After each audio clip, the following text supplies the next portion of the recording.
이재명 민주당 대표가 김성태 전 쌍방울 회장을 향해서 조폭 운운하면서 공격을 했습니다. 그리고 망한 소설이라는 표현을 썼습니다. 자, 지금 검찰이 하고 있는 이재명에 대한 백현동, 대장동, 성남FC 그리고 대북 송금 의혹 등에 대해서 지금 이재명은 계속 검찰의 정치 탄압이라는 주장을 하고 있습니다. 그리고 표현도 소설, 창작 이런 말을 쓰고 있습니다. 그런데 이제 이재명이 상당히 큰 위기에 처한 것 같습니다. 레파토리가 딸리는지 이번에는 이런 진술을 한 이 김성태 전 쌍방울 회장을 향해서 조폭이라면서 메신저의 신뢰도를 떨어뜨리는 그런 글을 올린 겁니다. 그런데 이거를 삭제했다고 합니다. 자, 조폭이라는 표현을 쓰고 또 그 글을 삭제했다. 오늘 김병민 최고위원, 강대식 최고위원, 김기현 대표, 국민의힘은 이재명을 향해 조폭을 조폭이라고 부르지 못하는 홍길동 같은 존재로 썼습니다. 자, 지금 이재명, 김성태를 향해서 조폭이라고 했다가 지운 이유는 뭘까요? 저는 알 것 같습니다. 아마도 김성태가 화가 나서 더 많은 폭로를 할까봐 겁이 나서 썼다가 지운 게 아닌가 싶기도 합니다. 그만큼 김성태는 많이 알고 있습니다.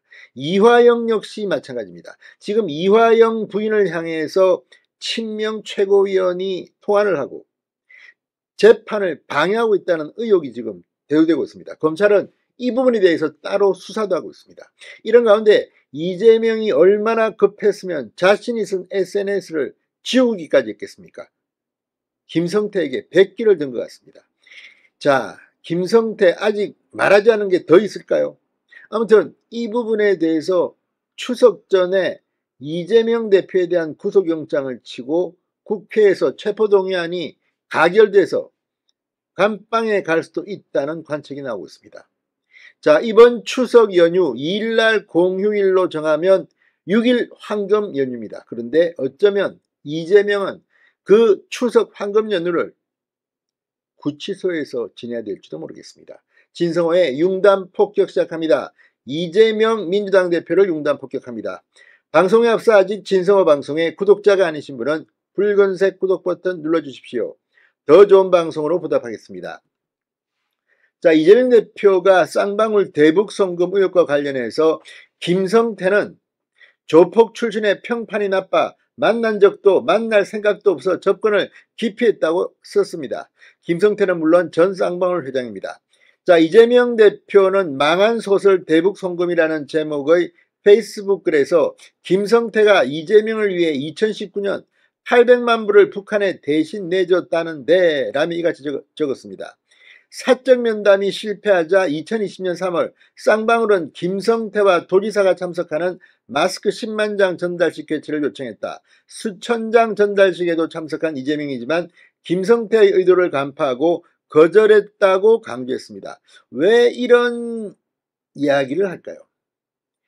그만큼 이재명 대표가 이화영, 김성태의 진술로 위기에 처해서 이제 김성태를 향해서 이렇게 이 조폭 출신이라는 말까지 쓰고 공격을 하는 겁니다. 평판이 나쁘다.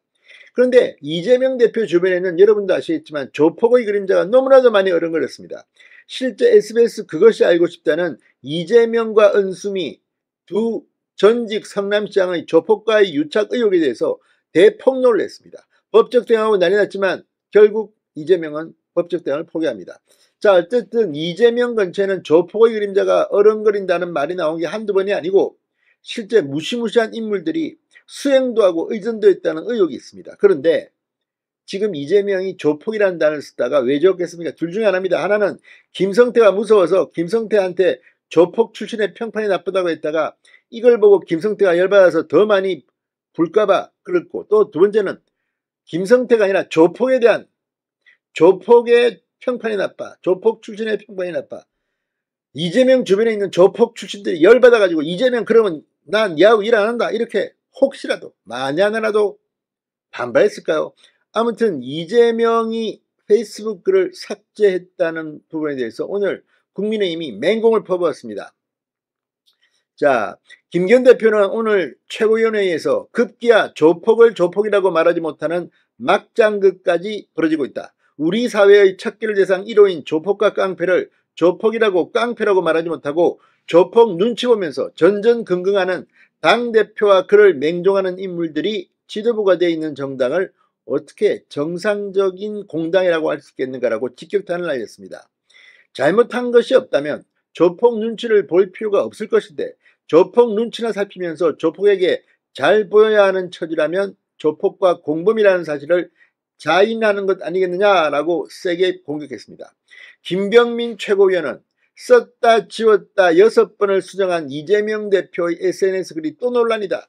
김성태 전 회장을 두고 조폭 출신의 평판이 나빠 만난 적도 없고 접근을 기피했다고 적었던 글을 지웠다. 아니 언제 이재명 대표가 주변 사람들을 평판 따져가며 관리했다는 말인가? 지난 대선 때 한참 논란이 됐던 게 이재명 대표 주변 인물들 아니었나? 과거 조폭들의 집단 폭행 사건에 연루되어 집행유예를 선고받은 인사를 지근거리에서 보좌하는 수행비서, 의전비서로 두었던 분이 바로 이재명 대표 본인이다. 이런 인사를 성남시장실에는 수행비서로, 경남지사로 당선된 뒤에는 5급 상당 의전비서로, 민주당의 당대표가 되고 난 뒤에는 국장급 당직자로 발탁까지 했으니 이재명 대표의 사람 보는 눈이 어떤지 더 말해 못하겠나라고 비꼬았습니다. 자, 아무튼 이 하나를 보면 열을 안다고 이재명 대표의 수행과 의전을 담당했던 최측근 인사의 과거 행적을 되짚어보면 조폭 출신 김성태 전 회장과 이재명 대표가 가까웠던 것 아니냐는 합리적 의심은 소설이 아니라 다큐에 더 가까운 것 아니겠느냐. 강대식 최고위원 역시 이재명 대표의 이중성과 비겁함은 본인의 사법 리스크에도 고스란히 드러나고 있다. 이재명 대표가 김성태 전 회장을 조폭 출신이라고 했다. 조폭 출신인 줄 알면서 김 전 회장과 대북 사업을 추진한 이재명 대표의 경기도는 왜 침묵하고 묵인했는가? 그러니까 왜 이재명은 이제 김성태 전 회장이 조폭 출신한 것을 최근에 한 겁니까? 기가 막힙니다. 아무튼 이재명 대표가 무덤을 타고 있는 것 같습니다. 진성호의 융단 폭격이었습니다. 여러분 감사합니다.